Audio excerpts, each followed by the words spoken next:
During this podcast, I will be evaluating my performance of coaching a half-hour paddling session on flat water.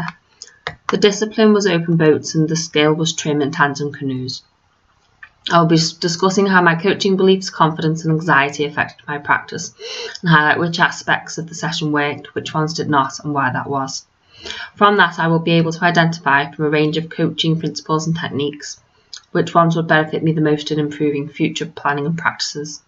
With continued reflection, this should help me to understand and hone my personal coaching style, therefore being able to offer a better experience to future clients, bringing out the best of both of our abilities.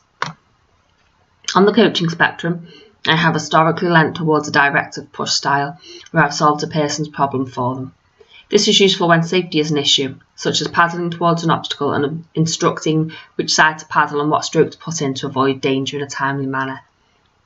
This style is equally suited for coaching sessions where a person has low confidence. By removing the how and why thought process for them, it simplifies the actions and reduces overthinking and nervous energy expenditure. This can allow them to complete a goal-orientated task with feelings of accomplishment leading to a shift in comfort zones. For some clients, this is enough. For clients who wish to understand their sport and ability in more detail, it will be prudent to move towards a non-directive pull style, where the coach helps a person solve their own problems. Encouraging self-reflection is good for getting people to recognise techniques that work and don't, thus weakening the barrier of bad habits being created and cemented. It's argued that you don't need to be an expert to coach, but in my experience, I have found that the more technical knowledge you have, the greater coach you can be. This is something that was evident in my own coaching session. I'm experienced in coaching indoor climbing and uncomfortable in that setting. I am far less confident in paddling, and this includes my personal skills. I had taken time to plan my session, but a lack of in-depth experience and knowledge meant that I was doubting myself from the start. Carol Dweck, a psychologist at Stanford University, has identified two core mindsets that people have when faced with a challenge: a fixed mindset, where it's believed that abilities are predetermined at birth, and a growth mindset, where it's believed abilities can evolve through cultivation and perseverance. Logically, I agree with the growth mindset and believe that coaches should include that in their practice. It's important to acknowledge that subscribing to one type does not eradicate the other, and during times of pressure, it's easy to fall into the fixed mindset where a person feels as though their basic abilities will be questioned. I felt this was the case during my session, and that trait anxiety triggered a response which caused evaluation apprehension, meaning that my attention was focused on my own perceived failure, causing me to underperform. So although I was observing paddlers in case of a capsize, I was not paying attention to the paddlers themselves, the position of the paddlers in their boat, the position of the boat in the water, or any paddle strokes. This, and a lack of knowledge, meant that I was unable to offer one-to-one coaching advice or feedback. It was much more a session of experiencing trim based on a textbook description, rather than learning how to utilise it in a live situation. I provided two tasks: creating stern light and bow light trim by changing seating positions and turning the boat around without using any paddle strokes. There's a slight change from a directive push to a non-directive pull style, the progression of which I saw as a positive aspect of the session. The best way for me to enhance my coaching is to gain personal experience so that I am confident in my own knowledge and skills of the activity I am coaching. Being in that comfort zone would allow me to focus my attention solely on the group, and the high level of knowledge would help me to facilitate arising issues, be it providing the answer or guiding them to discover it for themselves. A higher level of personal skill will be beneficial in giving accurate demonstrations, a practice which is advantageous to those who have a visual learning style. Some skills, such as paddle strokes, can be difficult to explain, so being able to give a visual aid shows the group what their stroke should look like in action.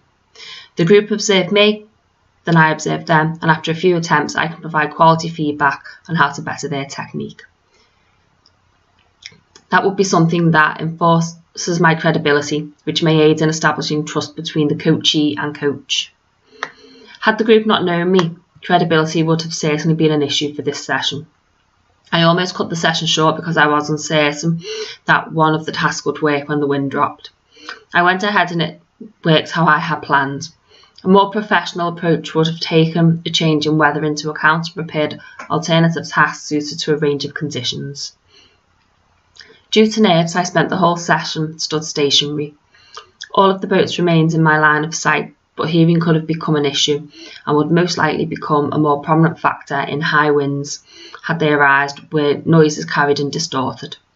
Fortunately, nothing went awry in this instance, but even when stood on the bank, movement would have helped to keep me warm and I would have been more engaged and likely to have a quicker response to rescue situations. For future sessions, I would adopt the GROW coaching model. That's goal, reality, options, will. This is where SMART goals are set, meaning they are specific, measurable, achievable, realistic and time sensitive. It can be prudent to discuss goals with your group prior to the session so that the coach can tailor it to the group's needs, pending suitability. This takes us to the reality part of the GROW model. This phase often identifies underlying problems by being aware of the situation the participant is in. It's in this phase that coaches should encourage self-awareness and self-evaluation. This moves the coach towards the non-directive pull style of the coaching spectrum. The next step is options, where possible solutions are offered. The coach can either provide the correct answer or encourage problem solving by prompting their clients with open or closed-ended questions. The final step is will. Once a plan of action has been derived, it is the coach's job to maximise motivation, reminding the group of their goals and the steps they are taking to get there. This is a basic framework upon which additional theories can be linked to, such as motivational needs theory and achievement goal theory. While it can be argued that there are more effective models available, I find the GROW model to be a suitable point of progression for my coaching. Perhaps due to my listening skills and feminist-based drive, I have organically swayed into prioritising developing the person's confidence and self-esteem. In moving forward, I need to be actively aware of other factors and how they can help empower this motion. John Adair's action-centred leadership model proposes that achieving the task and building and maintaining a team can overlap with developing the individual. This is a good reminder that coaching is not a simple task and that there is no definitive way of being a good coach. Effectiveness of coaching depends on understanding the objective, understanding the person's needs, and finding the practice that best links the two. Exercising the GROW model in future coaching sessions will help me to plan a more tailored experience, whilst providing a structure that I can refer to throughout the session. This should prove useful in moments of personal uncertainty, keeping my focus on task and as a developing point in my continuing experience as a coach.